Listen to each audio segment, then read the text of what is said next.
ദേവന്റെ കേസുമായിട്ട് ബന്ധപ്പെട്ട് ഒരു പയ്യനെ ഈ ഷാനവാസ് സാറ് വണ്ടി വിളിച്ച്, ഷാനവാസ് സാറും മറ്റാൾക്കാരും കാണാം, എനിക്കറിയത്തില്ല, അവർ വണ്ടി കയറ്റിക്കൊണ്ടുപോയി രാവിലെ തൊട്ട് വൈകിട്ട് വരെ അടിച്ചെന്നുള്ളത് നിങ്ങളും കണ്ടു കാണുമല്ലോ, എല്ലാവരും കണ്ടു പൊതുസമൂഹം. അതിനാണ് ഇപ്പോൾ എന്നെ ഒന്നാം പ്രതിയാക്കി ഒരു 8-9 വകുപ്പുകൾ പ്രകാരം കേസെടുത്തിട്ടുണ്ട്. ഒന്നാമത്തെ കാര്യം, ക്യാമറ ഇല്ലാത്തടത്തിരിക്കുകയാണ് ചോദ്യം ചെയ്യുന്നത്. നമ്മൾ കൂടുതലായിട്ട് എന്തെങ്കിലും പറഞ്ഞ് വയലൻ്റ് ആയി കഴിഞ്ഞാൽ പിന്നെ അവരുമായിട്ടൊരു സംഘർഷാവസ്ഥ ഉണ്ടാകും. ഹൈക്കോടതിയിൽ ഞാനിത് ചലഞ്ച് ചെയ്യാനാണ് ഇന്ന് തന്നെ ഹൈക്കോടതി കൊടുത്തിട്ടുണ്ട്, ഇത് പോസ്റ്റ് ചെയ്ത് തരണമെന്ന് പറഞ്ഞു. ഒരു പോലീസുകാരനെ ആക്ഷൻ ഹീറോ ബിജു എന്ന് വിളിച്ചതിൻ്റെ പേരിൽ ഒരു യുവാവിന് FIR ഇട്ടിരിക്കുന്നു. വേറെ ആരെയും കുറിച്ചല്ല പറഞ്ഞു വരുന്നത്, പത്തനാപുരം SI ആയിട്ടുള്ള ഷാനവാസ്. അദ്ദേഹം ഈ അടുത്ത സമയത്തായിട്ട് ഒരുപാട് പേർക്ക് ഇഷ്ടമുണ്ടായിരുന്ന വൈറലായിട്ടുള്ള ഷാനവാസ് ഈ അടുത്ത സമയത്തായിട്ട് അദ്ദേഹത്തിന് ഒരുപാട് വിവാദങ്ങളിൽ പെട്ടുപോയി, ഒരുപാട് പ്രശ്നങ്ങളിലായിട്ടുണ്ടായിരുന്നു. ഈ പ്രശ്നങ്ങൾക്കെല്ലാം അദ്ദേഹം മറുപടി നൽകിക്കൊണ്ട് ഒരു യുവാവിന് നല്ല ഒന്നാന്തരമായിട്ടൊരു FIR ഇട്ടിട്ടുണ്ട്. സന്തോഷമായോ? വളരെ സന്തോഷമായി. എന്താണ് FIRന്റെ കാരണം?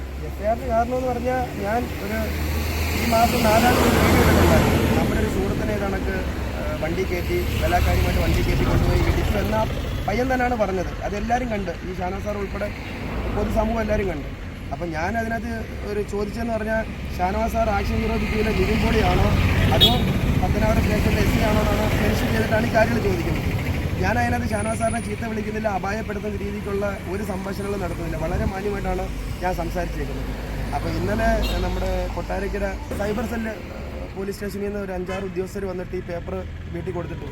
ഇന്ന് രാവിലെ 10 മണിക്ക് ഹാജരാവാനാണ് പറഞ്ഞത്. ഞാൻ കറക്റ്റ് 10 മണിക്ക് ഹാജരായി, കാര്യങ്ങളെല്ലാം ഞാൻ അവിടെ പറഞ്ഞു. അപ്പോൾ അവർ തന്നെ പറയുന്നു ഇതിനകത്ത് ഒന്നുമില്ല, ഈ നോൺ ബെയിലബിളൊക്കെ ഇട്ട് കേസെടുക്കാനെ കൊണ്ടുള്ള ഒരു സംഭവമില്ലെന്ന് അവർ തന്നെ പറയുന്നു. എൻ്റെ ഫോൺ അവിടെ മേടിച്ച് വെച്ചു, ഈ വീഡിയോ അവർ തന്നെ അത് ഡിലീറ്റ് ചെയ്ത് കളഞ്ഞു. എനിക്ക് മൊബൈൽ മേടിച്ച് വെച്ചതിൻ്റെ ഒരു റെസിപ്റ്റ് പോലും എനിക്ക് അവർ തന്നിട്ടില്ല.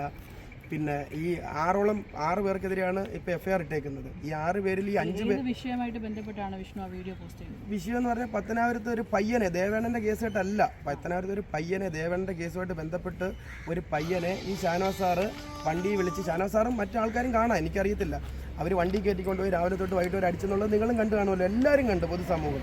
അപ്പോൾ അത് നമുക്ക് വേണ്ടപ്പെട്ടൊരു സുഹൃത്തായതിൻ്റെ പേർക്ക് ഞാൻ അത് സംബന്ധമായിട്ടാണ് ഒരു വീഡിയോ ചെയ്തത്. അതിൽ ഷാനവാസ് സാറിനെ പോലീസുകാരെ മോശമായിട്ടൊന്നും പറയുന്നില്ല.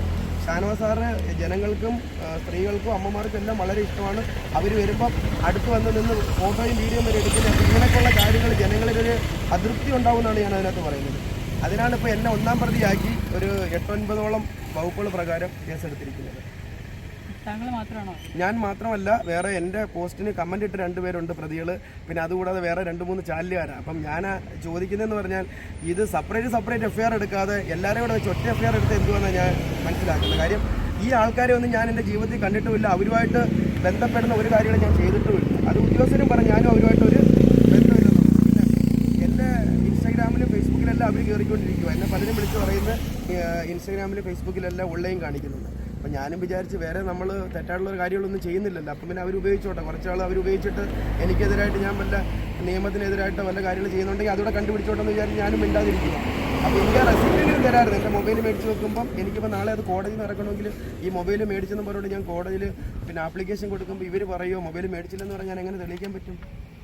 റെസിപ്റ്റ് പോലും തന്നില്ല. നമ്മളിനി കൂടുതലായിട്ട് എന്ത് പറയുന്നത്, ഒന്നാമത്തെ കാര്യം, ക്യാമറ ഇല്ലാത്തടത്തിരിക്കുകയാണ് ചോദ്യം ചെയ്യുന്നത്. നമ്മൾ കൂടുതലായിട്ട് എന്തെങ്കിലും പറഞ്ഞ് വയലൻ്റ് ആയി കഴിഞ്ഞാൽ പിന്നെ അവരുമായിട്ടൊരു സംഘർഷാവസ്ഥ ഉണ്ടാകും. നമ്മളെ അതിനകത്തിട്ട് അടിച്ചു വന്നാൽ ആരും അറിയത്തില്ല. അതാണ് മെയിൻ. ഞാൻ ഇന്നാളെ പറഞ്ഞതാണ്, ഈ സ്റ്റേഷനുകളിലും ജയിലുകളിലും എല്ലാ സ്ഥലങ്ങളിലും ക്യാമറ മസ്റ്റായിട്ട് വെച്ചിരിക്കണം. അതുപോലും ഇല്ല. ഒരു എന്താ പറയുന്ന ഒരു ഇടുങ്ങിയൊരു സ്ഥലത്ത് കൊണ്ടിരിക്കുന്ന നമ്മളെ ചോദ്യം ചെയ്തത്. ഞാനതുകൊണ്ടൊന്നും പറയാൻ നിന്നില്ല, മൊബൈൽ കൊടുത്ത കാര്യങ്ങൾ പറഞ്ഞു. അവർ തന്നെ പറയുന്നു ഇതിനകത്ത് FIR ഇടാനായിട്ട് ഒന്നുമില്ല, എനിക്കെതിരെ അട്രാക്ട് ചെയ്യുന്ന ഒരു കാര്യങ്ങളുമില്ല ഇതിനകത്ത്. ഇവർ പറയുന്ന FIRനകത്ത് പറയുന്ന കാര്യങ്ങളും ഞാൻ പറഞ്ഞതുമായിട്ട് ബന്ധമുള്ള ഒന്നുമില്ല. ഒരു നോൺ ബെയിലബിൾ ഉൾപ്പെടെ 8 വകുപ്പുകൾ പ്രകാരമാണ് കേസ്. ബെയിലബിൾ വന്നേക്കുന്നതെന്ന് പറഞ്ഞാൽ, ഷാനവാസ് സാറിനെ ജോലി ചെയ്യാൻ അനുവദിക്കുന്നില്ല. ഞാൻ പുള്ളിയെ കണ്ടിട്ട് പോലുമില്ല. ഞാൻ ഈ വീഡിയോയ്ക്കകത്തൊക്കെ മാത്രമേ കണ്ടിട്ടുള്ളൂ. പിന്നെ പത്തനാപുരത്ത് 1-2 വട്ടം ആവശ്യത്തിന് പോയപ്പം ജീപ്പിൽ പോകുന്നുണ്ട്. പുള്ളിയായിട്ട് എനിക്ക് വ്യക്തിപരമായിട്ടൊരു വൈരാഗ്യവും ഇല്ല. പിന്നെ ഇപ്പം സമൂഹത്തിലിപ്പം നമ്മളെന്തെങ്കിലും തെറ്റ് ചെയ്ത് കഴിഞ്ഞാൽ അത് ശരിയാണോ അല്ലയോ എന്ന് അറിയാതെ തന്നെ എല്ലാവരും അത് ചാനലിൽ വാർത്തയാക്കുന്ന നടക്കുന്നത്. നമുക്കും അതൊരു വിഷമം തോന്നി. ഒരു പാവം പിടിച്ച അവനും അമ്മയും പിന്നെ ഭാര്യയും കുഞ്ഞുമൊക്കെ ഉള്ളതല്ലയോ, അവർ ഇത് കണക്ക് അടിച്ച് ശരിയാക്കി അവൻ കുറച്ചാൾ പഴുത്ത് മരിച്ചു പോയി കഴിഞ്ഞാൽ അവരുടെ കുടുംബം എങ്ങനെ ജീവിക്കും? ആ ഒരു വിഷമത്തിനാണ് നമ്മൾ വീഡിയോ ചെയ്തത്. എനിക്ക് പറയാനുള്ളതെന്ന് പറഞ്ഞു കഴിഞ്ഞാൽ, ഇങ്ങനെയൊന്നും ഒരു സമൂഹത്തിനോടൊരു പ്രതിബദ്ധത കാണിക്കുന്ന ഒരാൾക്കെതിരെ ഇങ്ങനെയൊക്കെ ചെയ്ത് പേടിപ്പിക്കാമെന്ന് വിചാരിക്കില്ല. അപ്പോൾ എല്ലാവരും ഒരേ രീതി ആയിരിക്കത്തില്ല. ഞാൻ ഉദ്ദേശിക്കുന്ന ഇനി ഇതണക്കുള്ള കാര്യങ്ങൾ കണ്ടു കഴിഞ്ഞാൽ ഇനിയും പ്രതികരിക്കണമെന്ന് തന്നെയാണ് ഞാൻ തീരുമാനിക്കുന്നത്. അതണക്കനല്ല, ഹൈക്കോടതിയിൽ ഞാനിത് ചലഞ്ച് ചെയ്യാനാണ് ഇന്ന് തന്നെ ഹൈക്കോടതി കൊടുത്തിട്ടുണ്ട്. ഇത് പോസ്റ്റ് ചെയ്ത് തരണമെന്നും പറഞ്ഞുകൊണ്ട് ഈ ആരോപണ വിധേയമായിട്ട് ഉള്ള ആളല്ലെന്നും പറഞ്ഞുകൊണ്ട് ഹൈക്കോടതി കൊടുത്തിട്ടുണ്ട്. മുഖ്യമന്ത്രിക്കും മനുഷ്യാവകാശ കമ്മീഷനും അതുകൊണ്ട് തന്നെ പോലീസ് കംപ്ലയിൻറ്റ് അതോറിറ്റി അങ്ങനെ ഒരു 6ഓളം വകുപ്പുകളിൽ നമ്മൾ പരാതിപ്പെടുന്നുണ്ട്. എൻ്റെ നിരപരാധി എനിക്ക് ഇതിനകത്ത് തെളിയിക്കണം, അല്ലെങ്കിൽ ഞാൻ ചെയ്ത തെറ്റെന്തുവെന്ന് പറയണം. ആ വീഡിയോ എന്തിനാണ് ഡിലീറ്റ് ചെയ്ത് കളഞ്ഞു? അവർ വീട്ടിൽ വന്നപ്പോൾ എൻ്റെ പറഞ്ഞാൽ ആ വീഡിയോ ഡിലീറ്റ് ചെയ്ത് കളയില്ലെന്നാണ് പറഞ്ഞത്. അത് തെളിവാണെന്നാണ് പറഞ്ഞത്, കമൻറ്റ് ഉൾപ്പെടെ. ഞാനൊന്നും കമൻറ്റും ഡിലീറ്റ് ചെയ്തിട്ടില്ല, വീഡിയോ ഡിലീറ്റ് ചെയ്തില്ല. പിന്നെ എന്തിനാണ് ഇവരിത് ഡിലീറ്റ് ചെയ്ത് കളഞ്ഞത്? ഇതാണ് സംഭവം. ഏതായാലും ഒരു 1.5 പണി തന്നെയാണ് വിഷ്ണുവിന് കിട്ടിയിരിക്കുന്നത്. വിഷ്ണു ഉൾപ്പെടെ ഒരു 6ഓളം ചാനലിൽ മാത്രമല്ല കമൻറ്റ് ചെയ്തവർക്കൊക്കെ തന്നെ വലിയ പണികൾ വരുന്നുണ്ട്. അപ്പോൾ ഏതായാലും നിങ്ങൾ സോഷ്യൽ മീഡിയ ഉപയോഗിക്കുമ്പോൾ പ്രത്യേകിച്ചും പോലീസിനെതിരെയൊക്കെ ഇങ്ങനെയുള്ള കാര്യങ്ങളൊക്കെ പറയുമ്പോഴത്തേക്ക് കുറച്ചൊന്ന് സൂക്ഷിക്കുക എന്നുകൂടി നമുക്ക് പറയാൻ പറ്റും. കാരണം വെച്ചാൽ എപ്പോഴാണ് ഇതുപോലുള്ള പണികൾ വരുന്നതെന്ന് പോലും അറിയാൻ പറ്റത്തില്ല. നമുക്കറിയാത്ത ഒരുപാട് നിയമങ്ങളുണ്ട്. അതെ, നമുക്കറിയാത്തേ. നമ്മളിപ്പോൾ എല്ലാവരും വിചാരിക്കുന്നതെന്ന് പറയുമ്പോൾ നമുക്ക് എന്തും വിളിച്ച് പറയാനുള്ളതാണ്. പക്ഷേ അവർ നിയമത്തിൻ്റെ ഇതിൽ ചിലപ്പോൾ നമ്മൾ പറയുന്നത് തെറ്റായിട്ടെടുത്ത് നമുക്കെതിരെ നടപടികൾ ഉണ്ടാകാനുള്ള സാധ്യതകളുണ്ട്. അതുകൊണ്ട് എല്ലാവരും അതൊന്ന് സൂക്ഷിക്കുക. പിന്നെ എന്നും പറയുകൊണ്ട് നമ്മുടെ പ്രതിരോധം, നമ്മളിങ്ങനെയൊക്കെയുള്ള കാര്യങ്ങൾ കാണുമ്പോൾ പ്രതിരോധിക്കുന്നത് ഒരു കാരണവശാലും ഇതൊന്നും കണ്ടില്ലാതാവില്ലെന്നാണ് എനിക്ക് പറയാനുള്ളത്. കാര്യം കുറച്ച് പേരെങ്കിലും ഇതൊക്കെ കണ്ട് പ്രതികരിച്ചില്ലെന്നുണ്ടെങ്കിൽ ഇവർക്ക് എന്തും ചെയ്യാനുള്ളൊരു രീതിയിലോട്ട് മാറും. അങ്ങനെ വരുമ്പോൾ പിന്നെ ആരെ അടിച്ച് കൊന്നാൽ പോലും ചോദിക്കാനും പറയാനും ആരും ഇല്ലാത്തൊരു സാഹചര്യത്തിലോട്ട് മാറും. ഇപ്പം തന്നെ ചാനലുകാരെ എല്ലാം ഇങ്ങനെ പേടിപ്പിച്ച് കഴിഞ്ഞാൽ എങ്ങനെ ഓരോ കാര്യങ്ങൾ ജനങ്ങൾ അറിയുന്നത്? എന്തുമാത്രം ലോക്കപ്പ് മർദ്ദനം കാര്യങ്ങൾ എത്ര പേര് മരിക്കുന്നുണ്ട്. അപ്പം നിങ്ങളെപ്പോലുള്ള ചാനലുകാർ ഇത് അറിയിപ്പിക്കാൻ പേടിച്ചു കഴിഞ്ഞാൽ ഒരുപാട് വിഷയങ്ങളുണ്ടാകും. അതുകൊണ്ട് ഞാൻ പറയുന്നതെന്ന് പറയാൻ ഇതൊന്നും കണ്ട ഒരു കാരണവശാലും പേടിച്ചില്ല. നിയമത്തിൻ്റെ വഴിക്ക് തന്നെ പോവുക. നമ്മൾ മാക്സിമം നമ്മൾ ചലഞ്ച് ചെയ്യുക.